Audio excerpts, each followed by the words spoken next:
Sunday, my friends. Lots to talk about, lots to talk about. I can't remember if I lost any weight or not this week.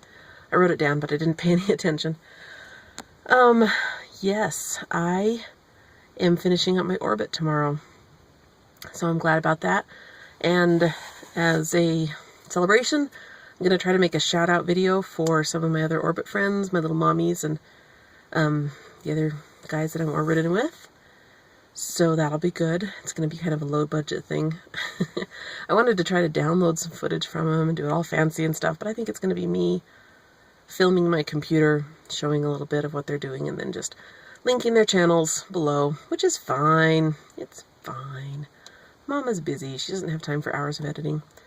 So that's that. My kids all faked sick so they could stay home from church today, so that was nice. So John and I just went by ourselves.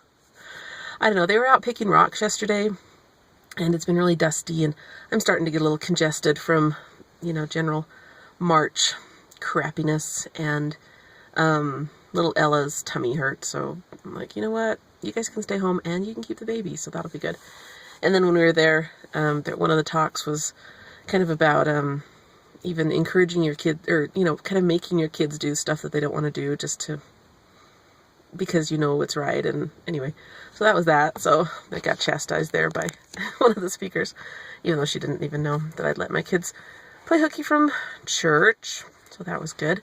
And yeah, so with my orbit, I'm just going to continue on uploading as I can and just kind of doing my thing, and that'll be fun. So also congratulations to my friend Angie, who had a baby this week. I went down to a clogging competition, and one of our mutual friends said, hey, so Angie had her baby, and I'm like, Angie, she said Angie's last name, and I'm like, oh my gosh, I didn't even know she was pregnant, which is funny, because I watch a lot of mommy vlogs, and the mommies, they tell you literally from conception, they take pregnancy tests live, so anyway, so when they know, and so was my friend Angie, and this is her 6th baby, so it's not like she's a newbie. And she and I were roommates in college, and anyway, our husbands are friends and stuff. So she was pretty much my first friend out here, but she still lives a half an hour away from me. And, the distance is kind of difficult, and we're just so busy, but we try to get together, like, I don't know, once or twice a year, try to have dinner and stuff. And I'm going to try to go get her for her birthday and stuff.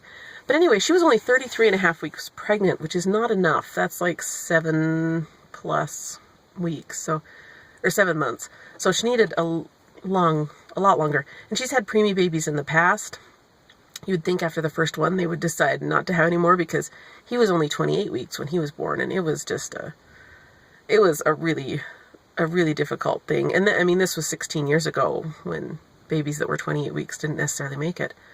So they've been very blessed to have that all work out. But anyway, I didn't even know she was pregnant, so I'm such a good friend. Anyway, and they had purposely kept it a secret from even their, extended family. Like, her father-in-law didn't even know. He lives in Arizona, but, I don't know. It's not, when it's your 6th baby, it's not that big a deal. And what? They'd been having some trouble, so they kind of wanted to keep it to themselves, because you just don't want all that extra attention. Well, normal people don't. Some people do. So that's that. That's exciting. The neighbor's house burned down yesterday. I got a call from one of my friends, and he's like, hey, what's on fire down there? And of course, this countryside is so flat. You can look out there and look, and all I could see was some smoke and dust, so I didn't know what was up. But yeah, so the neighbor's house, I don't know if they were either burning weeds or they had some electrical problems, but the wind was blowing like crazy yesterday, so that's why they had their fire. Something happened. Anyway, they've got a little girl that's Carter's age, so I don't really know what to do. I rounded up some clothes. Our bishop sent out a text message that, this would be embarrassing for me. He told us the sizes of the family members so we could round up some clothes for him. And I had actually some new clothes, and it sounds like the mom's about my size. So, yeah, some clothes that I had kind of shrunken out of a little bit. Yay! That would not fit me anyway, so they were new.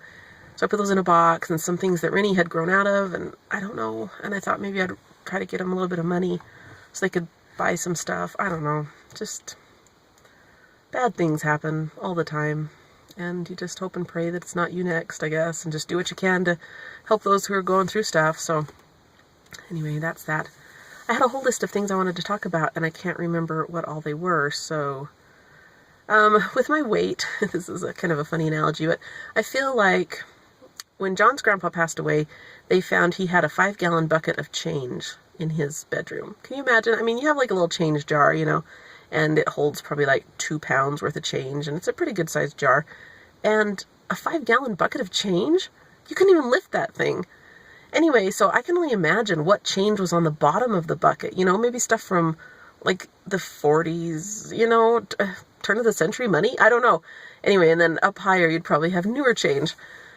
So number one, I can't imagine collecting all that throughout your life. And then what would you do with it? Just like give each of your children a little scoop or something? I don't know. Anyway, but I feel like my body is the change bucket.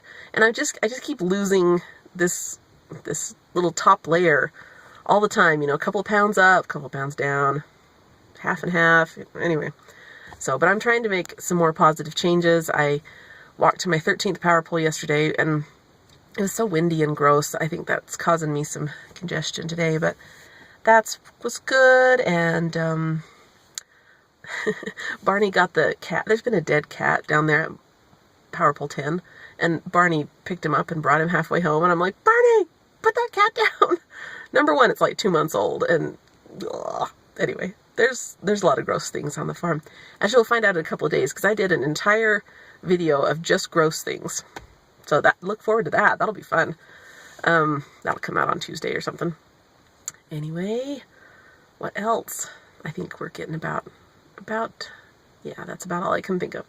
Anyway, so be careful burning your tumbleweeds. You might start a fire. And what else? Happy orbit, everybody. And I'll keep on circling. So anyway, whatever. Talk to you later. Bye.